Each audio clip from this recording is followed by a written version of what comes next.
My name is Tim Carter. This is a lesson for Cornell University.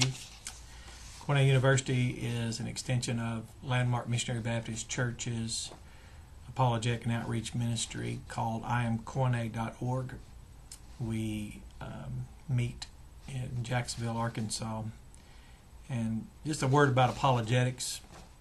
First, a man named Adams, in a review of The End of Apologetics, a book called The End of Apologetics, I believe Penner was his name. He said premodern apology was often presented in a courtroom provoked by formal accusation or charge. In the Greek, he places the word categoria, or our word categorize, and that was an accusation. And this was in his 2017 review. Here, the apologist was not on level ground with his hearers. He was under a judicial authority who ultimately decided his fate. In the pre-modern context, a person stood or fell with his beliefs.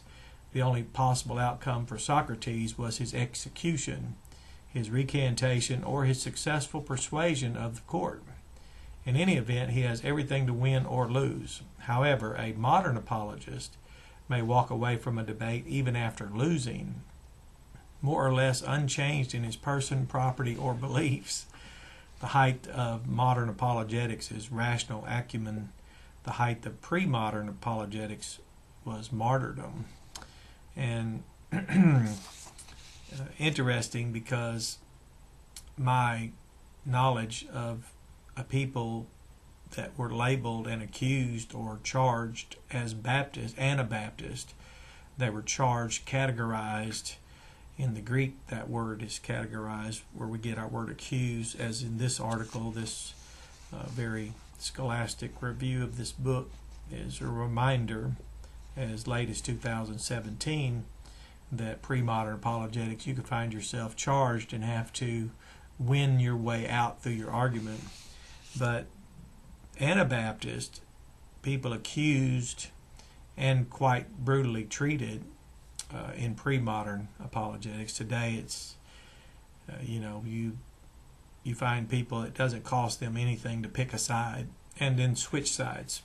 It's open one day, it's closed the next. It's Calvinism one day, it's Arminianism the next. You can even find people today, modern or these pop apologists, sometimes in their own biography. I was once an Arminian, now I'm a Calvinist, or I was a Calvinist, now I'm an Arminian. And it's just like switching pyramids in Egypt, So the Baptists intrigued me because they were the only people that were had the audacity to say they weren't Protestant nor Catholic. And when I thought that was audacious, since that was the only form of Christianity that is recorded in history, that is, in established worldviews, you are either Catholic or Protestant. Even the history of these Baptists, so accused, found them, even in the United States, having to fight for their freedoms. They were instrumental in disestablishing religion in the United States, where the Congregationalists would no longer have the option of influencing the Federalist Party to levy taxes to pay clergy salary. For us, that's hard to believe today. But I was very much intrigued by these people and found that what did they know? And it's as much compassion they had, empathy, as it was knowledge. But they knew to advocate the freedom of conscience, thought, and speech above all things. They knew to build a wall of separation to assure that no religions ever scaled that wall and commandeered our free citizens or our government and imposed their dogma through military or police. So it's quite a remarkable history. And then when I thought they couldn't be more arrogant than to say, no, we're not that, I learned of their martyrologies and how they were burned at the stake and tongue screws applied, which tongue screws today, about the most severe thing we have is the atheist Sam Harris advocates conversational intolerance, whatever that means. And another atheist, or self-proclaimed atheist, Richard Dawkins, says to talk people down, ridicule them because if they have any belief or something. And it's really, it's just, they have no grasp of the implication of freedom of conscious thought and speech, and nor do they want to know the history of our nation, the framers who collaborated with those people who were accused as Anabaptists. But going through Apologetics, I thought, well, when I couldn't see how the Baptists could be more audacious or arrogant, as people would accuse them to be, by not being Catholic, not being Protestant, and not identifying, and not even wanting to identify with that, I find some, not as many now, but some even now say they're neither Calvinist nor Arminian. So I wanted to know how and what did they know that gave them a rationale for not supporting those fallible constructs, because whatever Calvinism is, even a Calvinist would tell you it's fallible, and whatever Arminianism is, if you can find two people to define it the same way, it's fallible. So it's a construct. It was man constructed, and it's as good as they could do, as they were reacting against Arminianism, or whatever the points were there. But what did these people who are accused Baptist, what did they know? And so I was curious, how far does that go? How far can you go when you're presented two options or three options or four or more? So I was curious, and I began to seek out among the Baptists when I would find myself confronted with a flummox or a contradiction. I would seek out people among Baptists, because again, there's more Baptists who aren't Protestant nor Catholic than there are Baptists who aren't Calvinist or Arminian. So as it narrows down, I was curious, how many Baptists could I find, and how far could this go? Especially since we're in such a free society, and such a culture that encourages education and knowledge, and we have all these gadgets today, and I'm using a YouTube channel platform. And anyway, so feedback, I can actually look forward every day of feedback that has the potential to add to my knowledge of what I want to know, which is the scriptures as they're canonized from Genesis to Revelation in the 66 books known as the Bible. Even the Bible, the controversy over it, that is, King James or not. And I was able to find Baptists who told me that the content of the King James Bible, for example, was written by a Baptist named William Tyndale. So everywhere I turned, there they were. So I didn't any longer have to banter with people. I didn't have to walk away from the English Bible, King James Bible. I could see it as part of the portfolio of these Baptists, accused Baptists, and respect even the persecution they underwent by the king.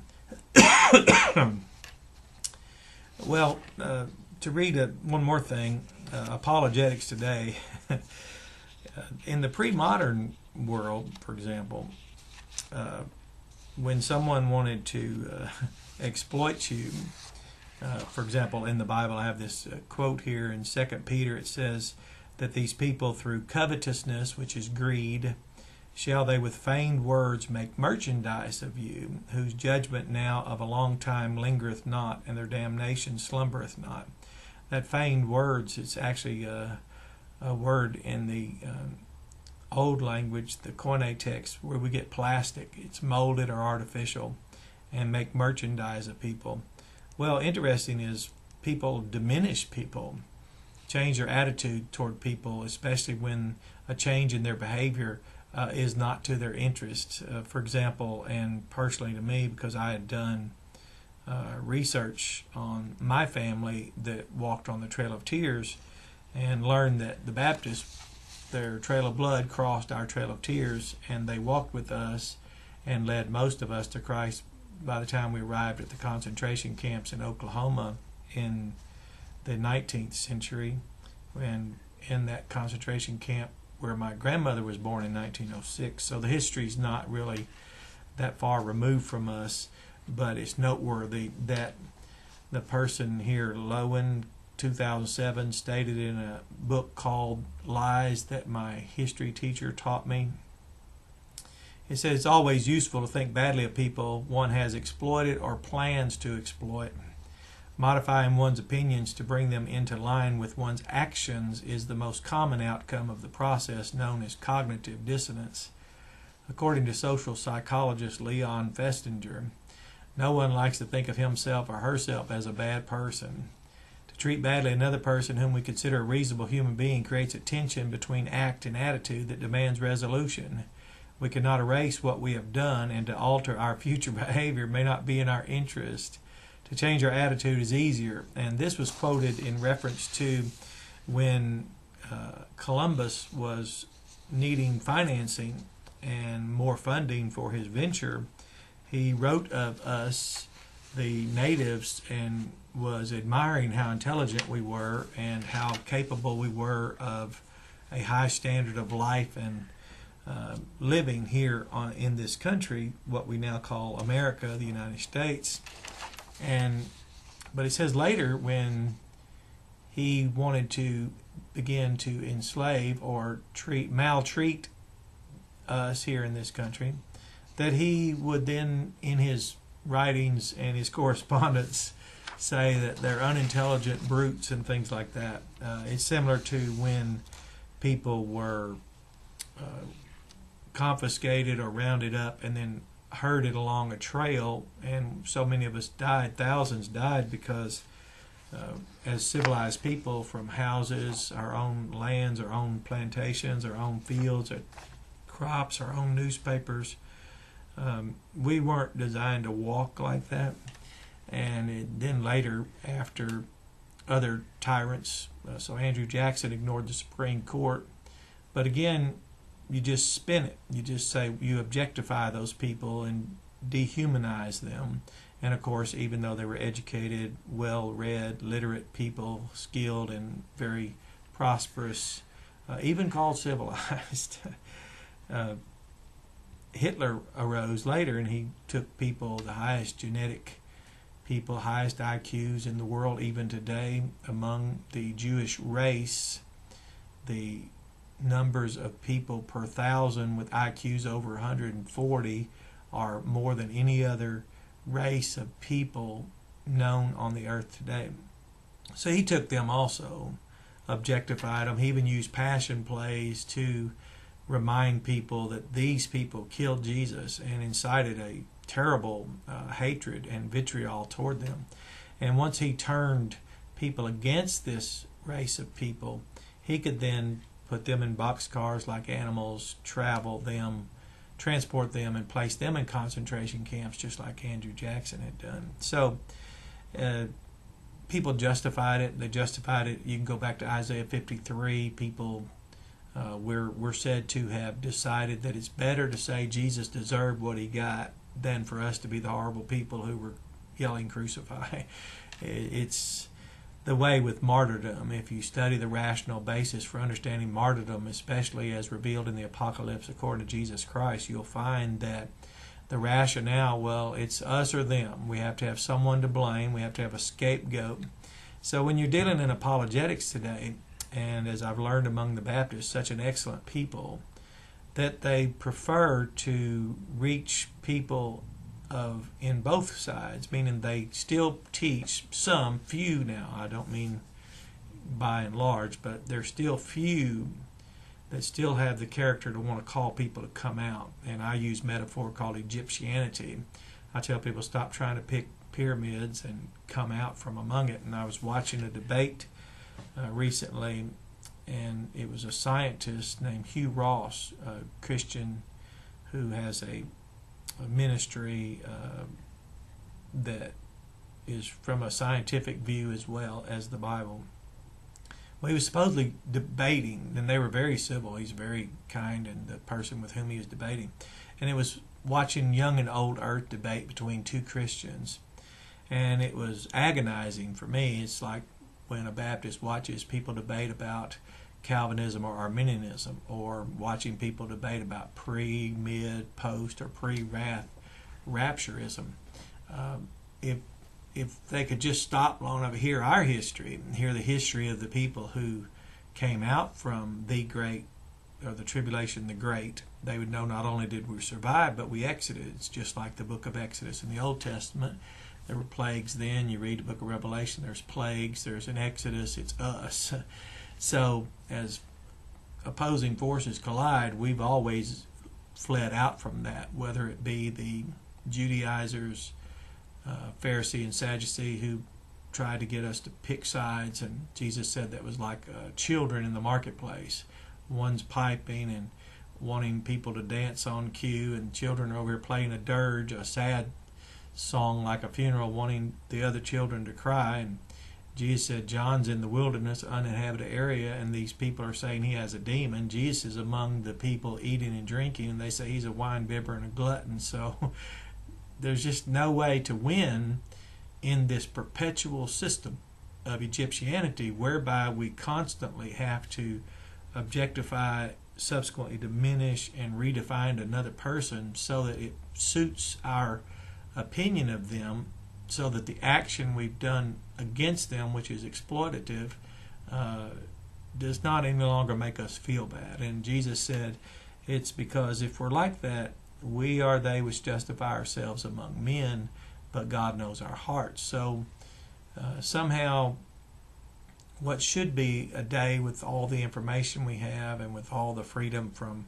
physical harm, we're not free in the postmodern apologetics from people diminishing a brother. And I found it ironic that people who want to encroach upon be among Baptists, who the premise is, no, we're not Protestant, no, we're not Catholic, and then you can still find people, Baptists, who say they're not Calvinist nor Arminian. You can find Baptists that aren't young or old earth. You can find, now I didn't say it was easy. I didn't say, and I didn't say they're well respected. I say that I see the cognitive dissonance take place. I see people who wish to rise above a brother, and they know that action causes them to feel badly about themselves, which we don't want to do that, heaven forbid.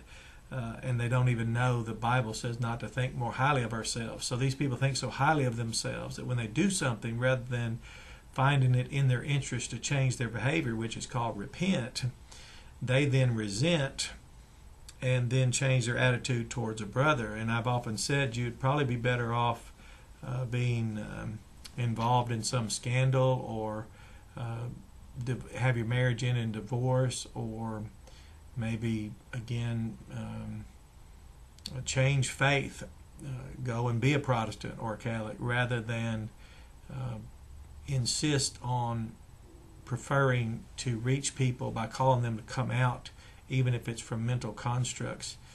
Because, for example, personally, I love dispensationalism, but I never considered Larkin's charts being infallible. It never occurred to me, what would someone say if I evaluated those and defined, documented, disclosed those fallible elements? Why would they take that personally? They're not Clarence Larkin.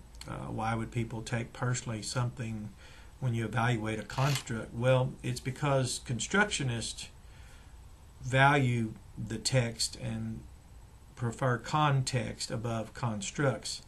So we don't admire people who deconstruct the Bible and use it to construct something less. It's called proof text.